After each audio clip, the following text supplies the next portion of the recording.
नमस्कार दोस्तों, मेरा नाम है विमल सिंह। बालाजी स्टडी अड्डा में आपका स्वागत है। बीटीसी डीएलएड तृतीय सेमेस्टर के 2020 के लिए जो पेपर हो रहे हैं, इससे पहले के सभी पेपर मैं सॉल्व करा चुका हूँ। अलग से प्लेलिस्ट मैंने बना दी थी, वीडियो के डिस्क्रिप्शन में आपको मिल जाएगी। और जस्ट इससे पहले वाला पेपर जो है आपको साइड में आई बटन में मिल जाएगा। शायद सोशल साइंस का पेपर था, वो आपको साइड में आई बटन में मिल जाएगा। आज हम देखेंगे हमारे 4 नवंबर 2020 को जो पेपर हो रहे हैं, उसमें सबसे पहला जो पेपर हिंदी का हुआ है उसका सॉल्यूशन चलिए देखते हैं। पहला प्रश्न आया था, राम भक्ति काव्य धारा के प्रमुख कवि के रूप में किसे जाना जाता है? कबीरदास, जायसी, तुलसीदास या वल्लभाचार्य? तो चार ऑप्शन में से कौन सा सही होगा? कबीरदास, जायसी, तुलसीदास या वल्लभाचार्य? तो आप कहेंगे ऑप्शन आपका तीसरा वाला तुलसीदास जो है वो बिल्कुल सही हो जाएगा। राम भक्ति काव्य धारा के प्रमुख कवि में आपके रामानंद, अग्रदास, ईश्वरदास, तुलसीदास, नाभादास, केशवदास, नरहरिदास, इस टाइप से सभी जो है वो आते हैं। दूसरा प्रश्न देखते हैं, साकेत महाकाव्य के रचनाकार कौन है? तो बहुत ही महत्वपूर्ण रचना है। तो चार ऑप्शन में से कौन सा सही होगा? अयोध्या सिंह उपाध्याय, मैथिली शरण गुप्त, जयशंकर प्रसाद या रामधारी सिंह दिनकर? तो आप कहेंगे आपका मैथिली शरण गुप्त बिल्कुल सही हो जाएगा। मैथिली शरण गुप्त जो है इनका ये एक महाकाव्य है। देखिए यहाँ लिखा भी है साकेत महाकाव्य के रचनाकार। तीसरा प्रश्न देखते हैं, जो प्रणाम करने योग्य हो उसके लिए एक शब्द क्या होता है? चार ऑप्शन दे रखे हैं, प्रमाण, प्रणम्य, प्रसाद या प्रकृष्ट। तो बिल्कुल आपका प्रणम्य जो है वो सही हो जाएगा।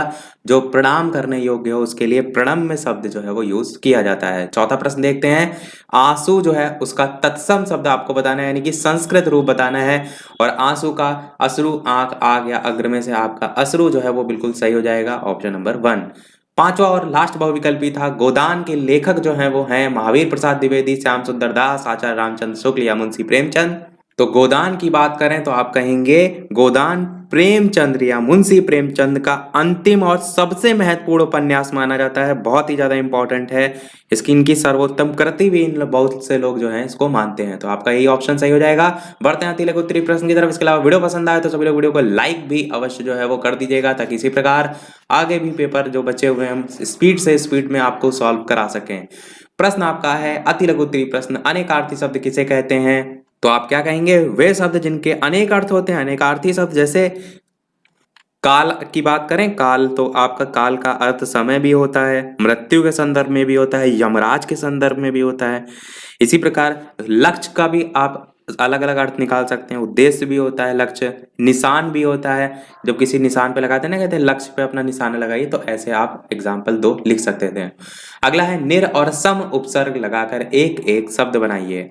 तो निर्वाह से, यानी कि निर से आप निर्वाह बना सकते हैं, और आप निर्मूल बना सकते हैं, निर्दोष बना सकते हैं, निर्भय बना सकते हैं, निर्वास बना सकते हैं। निर का अर्थ क्या होता है? रहित या निषेध या बाहर, इसके संदर्भ में होता है। तो ये आप इनमें से कोई भी जो है वो लिख सकते थे। यहाँ पर लिखा है कि एक ही एक शब्द बनाना है।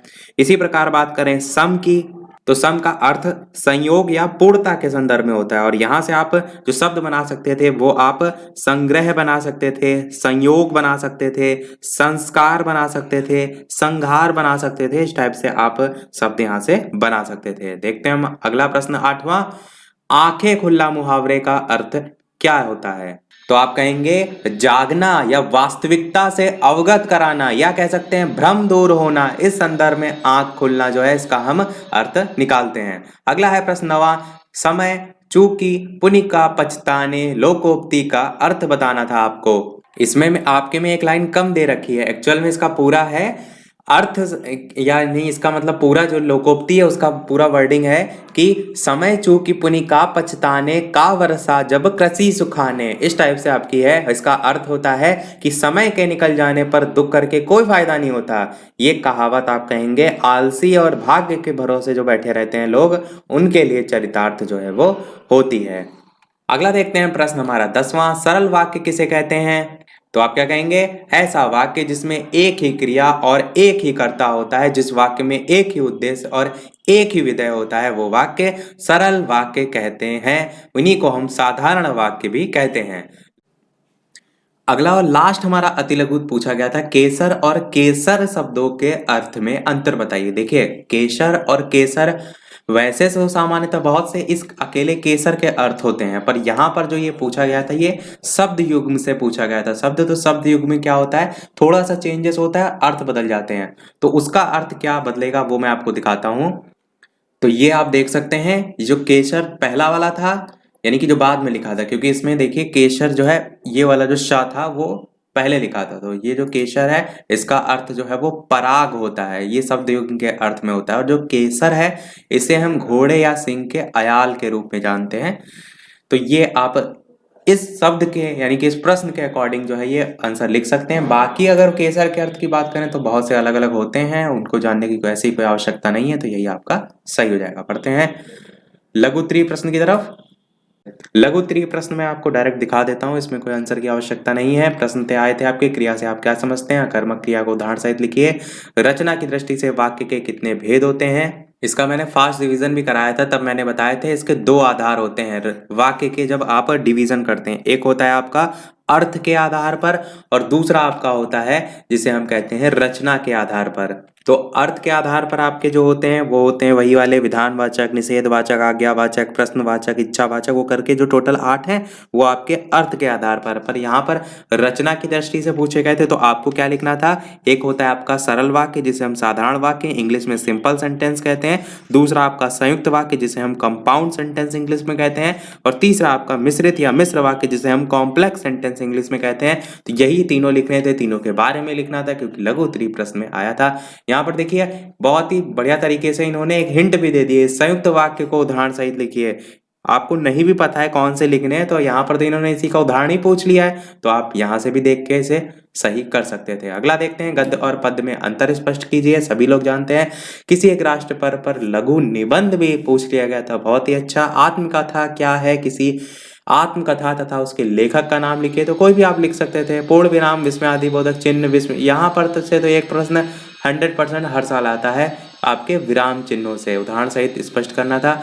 और लास्ट प्रश्न पूछा गया था, मिश्रित वाक्य और संयुक्त वाक्य में अंतर स्पष्ट कीजिए। इन्होंने एक ही प्रश्न को कितनी बार पूछ लिया है, एक यहाँ रचना की दृष्टि से वाक्य के भेद पूछे ही हैं, संयुक्त वाक्य यहाँ पर भी इन्होंने एग्जाम्पल पूछी, और लास्ट में उसी का डिफरेंस भी पूछ लिया। हमको लग रहा है कि ये जो पेपर बना रहे हैं ये पेपर बनाते बनाते सो गए होंगे।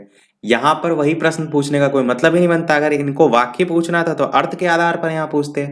एक चीज जिसने यहाँ लिखी है उसके भेद में वही यहाँ पर उठा के उसके बारे में लिख सकता है। डिफरेंस अंतर में कुछ और थोड़ा नहीं, आप डेफिनेशन लिखेंगे, एग्जाम्पल लिखेंगे, वही सारी चीजें हैं। तो ओवरऑल आपका कैसा क्या पेपर रहा, कमेंट सेक्शन में टाइप करके अवश्य बताइएगा। कितने आपके प्रश्न सही रहे जितने मैंने यहाँ पर बताए, और साथ ही साथ वीडियो पसंद आया हो तो सभी लोगों के साथ शेयर अवश्य कर दीजिएगा जितने लोगों ने भी पेपर दिया है। और वीडियो पसंद आया हो तो लाइक अवश्य करके जाइएगा ताकि मुझे भी मोटिवेशन मिलता रहे। आपके लिए मैं इतनी सारी मेहनत कर रहा हूं तो एक लाइक तो मेरे लिए बनता ही है। मिलते हैं फिर अगले वीडियो में नए टॉपिक के साथ, अब तक के लिए नमस्कार। Thank you for watching.